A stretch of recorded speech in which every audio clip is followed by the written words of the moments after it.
हम हमेशा इन पुरानी इमारतों को देखकर फैसिनेट होते रहते हैं, सोचते हैं कि क्या ज़िंदगी रही होगी इनके अंदर रहने वालों की। मगर सच ये है कि हमने सिर्फ उनका भी एक्सटीरियर देखा है, बाहर की दीवारें, झरोके। लेकिन इस वीडियो में हम दरवाजे के पार उनके घरों के इंटीरियर में कदम रखेंगे, वो दुनिया जो नस्ल दर नस्ल बदलती रहती। 1920s के भारी हाथ से तराशे हुए कदीम डिज़ाइन से लेकर आज के स्लीक मिनिमलिस्ट मॉडर्न डिज़ाइन तक, क्योंकि इन इंटीरियर्स ने ना सिर्फ कमरों को बल्कि ये भी तय किया है कि हम कौन हैं और हमने वक्त के साथ किस तरह बदलना सीखा। 1920 में घर का मतलब आज से बहुत मुख्तलिफ था। बड़े वरांडे, ऊंची छतें और मेहनत से तैयार किया गया furniture and fixture. And then comes a big change in 1947, ये रेडियो अनाउंसमेंट के साथ। 13 अगस्त 1947, ये ऑल इंडिया रेडियो लाहौर है। आप हमारे अगले ऐलान का इंतजार कीजिए। 14 अगस्त 1947, ये रेडियो पाकिस्तान लाहौर है। आपको पाकिस्तान मुबारक। 1947 में जब पाकिस्तान की तकसीम हुई हिंदुस्तान की, उस वक्त यहाँ टाइल सैनिटरी वेयर का कोई तस्वुर ही नहीं था। ना कोई टाइल की फैक्ट्री थी, होता ही नहीं थे टाइल, या था टाइल था तो मोज़ाइक टाइल, सीमेंट के टाइल। तो उस वक्त तकसीम के वक्त भी कोई टाइल सैनिटरी वेयर का कोई इतना कॉन्सेप्ट नहीं था। और इसी आज़ादी के साथ एस अब्दुल्ला की कहानी का पहला सफ़ा लिखा गया, क्योंकि हर बदलते वक्त के साथ नई चीज़ों ने भी घर में जगह बनाई, चाहे वो रेडियो हो या 1960 में टीवी हो या आज के ज़माने के smart electronics. All of this requires designs that can back these changes, and not just in homes, but in offices too. 1920 में मेरे दादा ने एस अब्दुल्ला के नाम से, एस अब्दुल्ला एंड कंपनी के नाम से कंपनी बनाई थी कराची में, और 1941 में मेरे दादा का इंतकाल हो गया। तो पूरी तौर पे मेरे वालिद जो थे वो कंपनी में आ गए थे। इब्तिदा में हमारा सिगरेट का काम था कुछ, दूसरी जंग अजीम हो रही थी, तो उस वक्त इम्पोर्ट बहुत ज़्यादा मुश्किल थी। कुछ और जनरल मर्चेंट्स के बाज़ार के आइटम जैसी चीज़ें इम्पोर्ट, मतलब मुख्तलिफ आइटम का कारोबार था। 1920 में जब एम ए जिना रोड पर एक छोटी सी ट्रेडिंग कंपनी की बुनियाद रखी गई थी, तब किसी ने सोचा भी नहीं था कि ये नाम 6 जनरेशन्स तक घरों का मसीहा बनेगा। 1960 तक डेंजो हॉल के कदीम मोहल्ले से बिल्डिंग मटेरियल्स और सैनिटरी वेयर का सफ़र शुरू हुआ। 1960 में जो है फिर हुकूमत ने कुछ रिलैक्स किए, बोनस स्कीम आई और इंपोर्ट की इजाज़त दी, तो सैनिटरी वेयर जो है वो इंपोर्ट होना शुरू हुआ। उसी वक्त हमने 1960 के लगभग हम जो है सैनिटरी वेयर टाइल्स की बिजनेस में एंटर हुए थे। उस वक्त कराची शहर ही ऐसा था जहाँ इंपोर्ट होती थी। पंजाब में या दूसरे शहरों में तो कोई इंपोर्ट का इतना कॉन्सेप्ट नहीं था।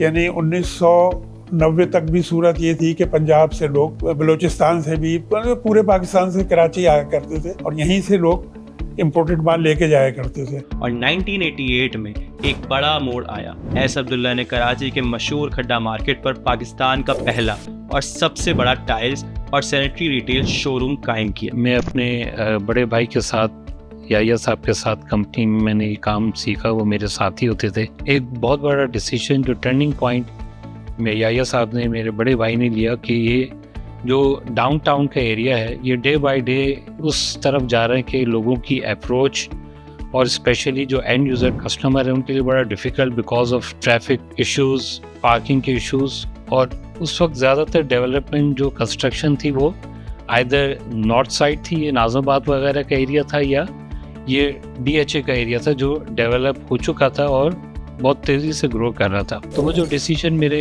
बड़े भाई याया साहब ने लिया, ऑलरेडी हमारे पास एक प्रॉपर्टी थी अवेलेबल जिस पे डिसीजन लिया कि यहाँ पे डिफेंस के एरिया में हम ये अपना शोरूम बनाएं या शॉप बनाएं। वो 2 बड़े इंपॉर्टेंट डिसीजन थे। एक तो उस लोकेशन, उस लोकेलिटी में अपने बिजनेस को स्टैब्लिश करना, दूसरे उस वक्त दुकान का तो कॉन्सेप्ट था, शोरूम का कोई कॉन्सेप्ट नहीं था।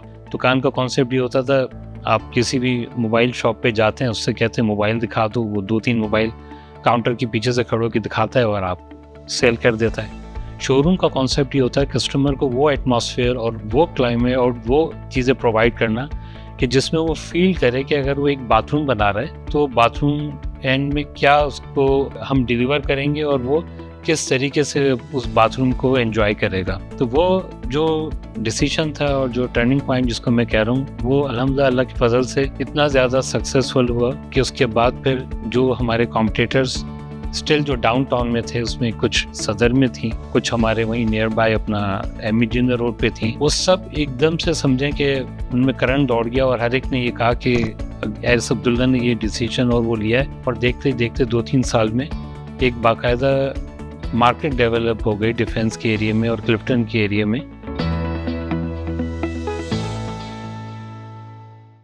उसके बाद रॉका जैसे मशहूर इंटरनेशनल ब्रांड्स पाकिस्तानी हीरो का हिस्सा बनने लगे।